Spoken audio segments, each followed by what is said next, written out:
Et si je te disais que tes buts, tes objectifs, ta quête la plus profonde ne te rendront jamais heureux?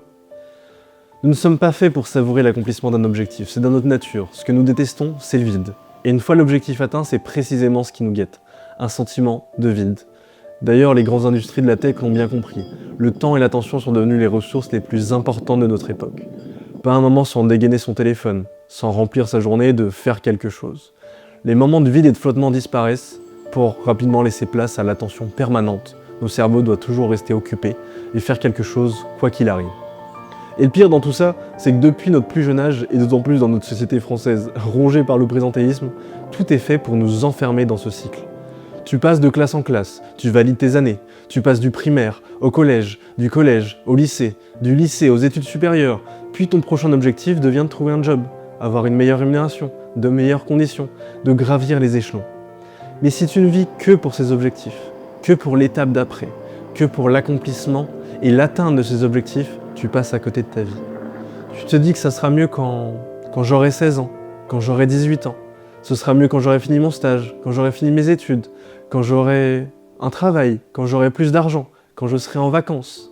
La réalité, c'est que rien n'est mieux qu'avant. C'est juste différent. C'est une autre expérience, une autre perspective. Rien n'est objectivement mieux avant ou après. Tout est une question de perception. Ton cerveau te fera toujours croire que c'était mieux avant parce qu'il connaît le passé et redoute l'inconnu. Prenons l'exemple d'un jeu vidéo. J'ai toujours apprécié et passé pas mal de temps sur les jeux vidéo. Et l'un d'entre eux auxquels j'avais joué lorsque j'avais autour de 10 ans, c'était World of Warcraft.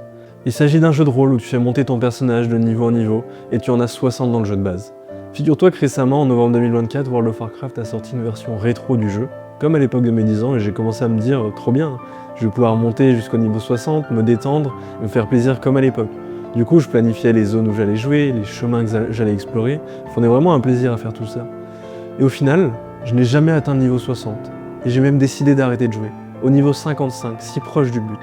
En fait, plus j'approchais de mon objectif, plus je sentais que le jeu perdait du sens. Au point même que si proche du but, je n'avais plus envie de jouer. Et au final, mes meilleurs moments, mes meilleurs souvenirs sur le jeu restent les moments où je progressais, où je vivais pleinement le jeu, sans penser à ce qui m'attendait au bout du chemin. Imagine la même analogie avec la vie. Passer sa vie à vouloir atteindre la prochaine étape. Mais pourquoi au final? Pour arriver à certains niveaux, un certain âge, et regretter de ne pas avoir assez apprécié le chemin parcouru? Car c'est là l'essence même de ce que je souhaite te partager à travers cette vidéo. Mon mot d'ordre aujourd'hui. Le voyage plus que l'arrivée. L'objectif est une boussole, pas une fin en soi. Avoir des objectifs est essentiel. Ça, je ne dis pas le contraire. Sans eux, on avance sans direction. Mais ils ne doivent pas être notre seule raison de vivre. Si tu fais de l'atteinte de tes objectifs une finalité absolue, tu passes à côté de l'essentiel, l'expérience, le processus, l'apprentissage. Et oui, comme je t'ai dit, je ne dis pas qu'il ne faut pas avoir d'objectifs dans la vie, au contraire, c'est ce qui va nous permettre de nous guider. Et si je n'avais pas défini des objectifs dans ma vie, je ne serais probablement pas là aujourd'hui où j'en suis, et d'ailleurs même en train de te parler. Mais je pense qu'il est important de se rappeler que c'est pas l'accomplissement qui donne du sens à ta vie, mais la manière dont tu avances vers cet accomplissement. Ce sont ces petits moments, tout au long de ton voyage vers ton objectif qui te font avancer, les erreurs en chemin, les petits succès.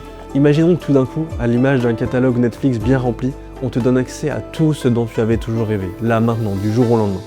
On serait tous extrêmement heureux, ça fait pas de doute, mais on passerait à côté de l'essentiel, le chemin qui permet la construction de soi, ce qui nous a permis d'arriver à notre destination.